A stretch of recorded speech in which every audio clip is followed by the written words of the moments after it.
પોરબંદરમાં 70 લાખ રૂપિયાની લેતી દેતી બાબતે 3 લોકોનું અપહરણ કરી ગોંધી રાખવા મામલે એક આરોપી વિદેશ નાસી જાય તે પહેલાં મુંબઈ એરપોર્ટ નજીકથી ઝડપાયો હતો, જેને પોરબંદર ખાતે લાવી અને પોલીસ દ્વારા પૂછપરછ હાથ ધરવામાં આવી છે. મૂળ કુચડી અને હાલ ઇઝરાયલ રહેતી લીલુ ઓળેદરા નામની મહિલાએ વિડીયો વાયરલ કરીને તેના પિતા, ભૂતપૂર્વ પતિ અને પુત્રને હિરલબા જાડેજાએ ₹70 લાખની લેતી દેતી બાબતે તેના બંગલે ગોંધી રાખ્યા હોવાનું જણાવી અને પોલીસની મદદ માંગતા પોલીસે તપાસ હાથ ધરી અને લીલુબેનના પિતા ભનુભાઈ અરજણભાઈ ઓળેદરાને ફરિયાદી બનાવી હિરલબા જાડેજા, હિતેશ ભીમા ઓળેદરા, વિજય ભીમા ઓળેદરા અને અજાણ્યા 4 થી 5 શખ્સો સામે ફરિયાદ નોંધી હિરલબા તથા હિતેશની ધરપકડ કરી અને કોર્ટમાં રજૂ કરતા કોર્ટે હિરલબાના 2 દિવસના અને હિતેશના 4 દિવસના રિમાન્ડ મંજૂર કર્યા હતા.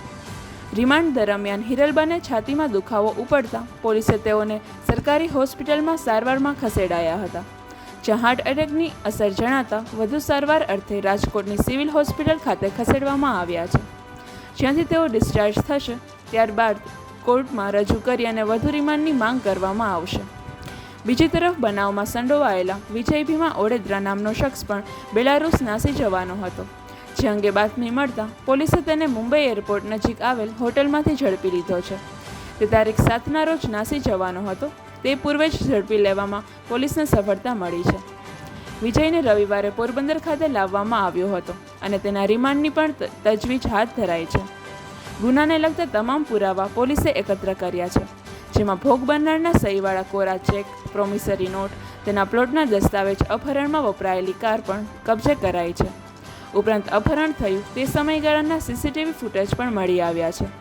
ઉપરાંત હિરલબા અને હિતેશના વોટ્સએપ ચેટ પણ મળી આવ્યા છે, જેમાં તેઓ પૈસાની ઉઘરાણી કરતા હોય તેવું સામે આવ્યું છે.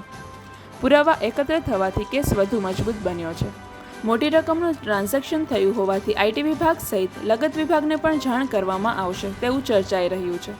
બીજી તરફ આ મામલે આગામી દિવસોમાં વધુ કેટલાક શખ્સોની ધરપકડ થાય તેવી પણ શક્યતાઓ વર્તાઈ રહી છે. તો કેટલાક શખ્સો હાલ મોબાઈલ બંધ કરી અને ભૂગર્ભમાં ઉતરી ગયા હોવાનું પણ સમગ્ર પંથકમાં ચર્ચાઈ રહ્યું છે. નિપુલ પોપટ, પોરબંદર ટાઈમ્સ.